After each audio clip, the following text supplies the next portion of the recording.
नमस्कार, भव्य भारत न्यूज़ में आप सभी दर्शकों का स्वागत है। मैं हूं रेवती रमन पांडे।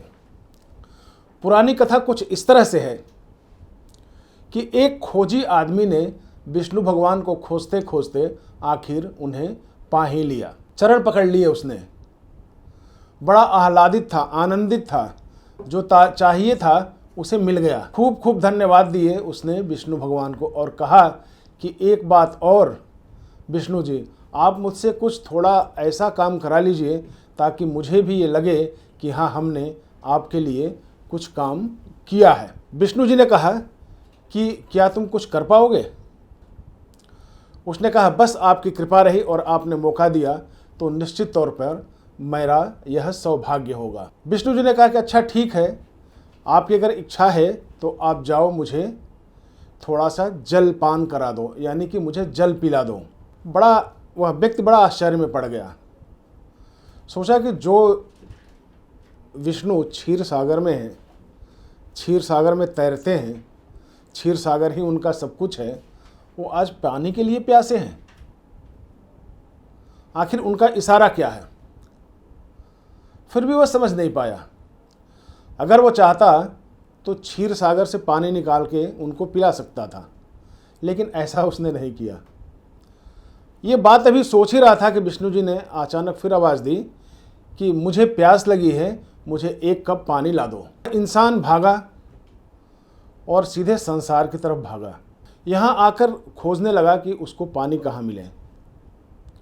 अचानक उसे एक घर दिखाई दिया और घर के दरवाजे पर जा पहुँचा। उसने दरवाज़ा नॉक किया तो देखा कि एक अति सुंदरी कन्या वहाँ से निकली और उसने नमस्कार किया।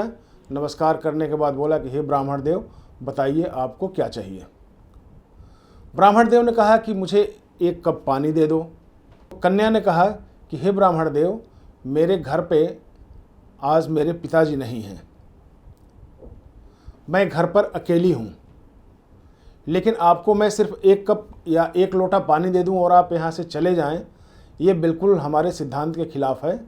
हम लोग ऐसा नहीं करते। हम पहले दरवाजे पर आए हुए ब्राह्मण का सत्कार करते हैं, इसलिए आप अंदर आइए। आप भी बहुत दूर से आए हैं तो आप पहले जलपान कीजिए, इसके बाद आपको मैं पानी दे दूँगी और आप लेके चले जाइएगा। देखिए ब्राह्मणों पे कितना भरोसा होता है समाज का। इसलिए ब्राह्मण को समाज का एक ऐसा अंग माना गया है जो सबको जोड़ कर रखता है, उसका सब पे विश्वास होता है।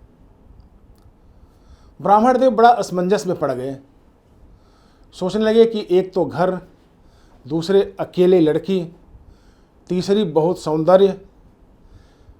वो अंदर अंदर डरने लगे, लेकिन करें तो क्या, जब तक ये सोचे कि उस कन्या ने ब्राह्मण देव का हाथ पकड़ा और अंदर खींच लिया।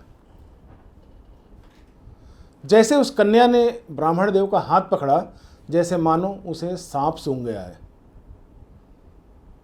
ब्राह्मण देव करें तो करें क्या।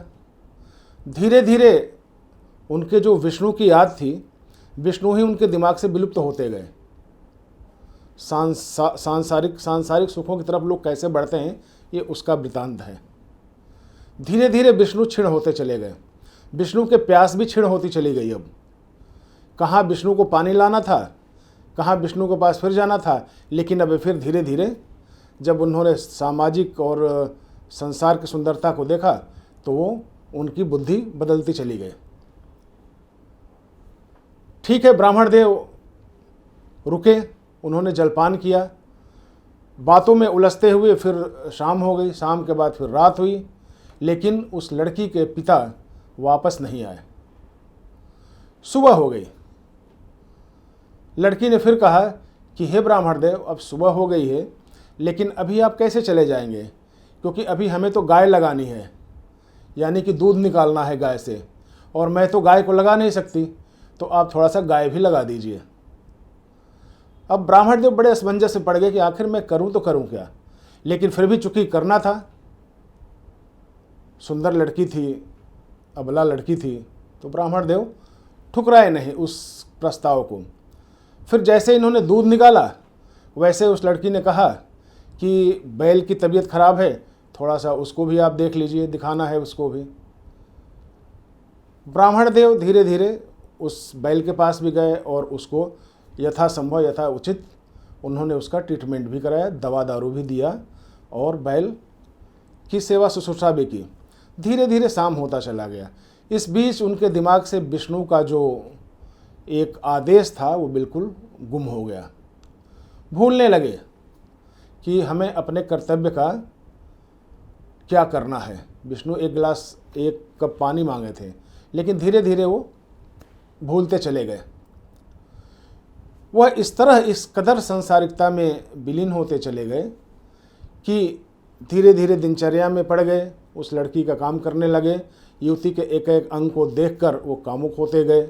फिर इसके बाद 1 बच्चे हुए, 2 हुए, 3 हुए, 5 हुए। कुल मिला के कहने का मतलब ये है कि वो धीरे धीरे वो सांसारिकता में विलिप्त हो गए और उनकी जिम्मेदारियां बढ़ती गई।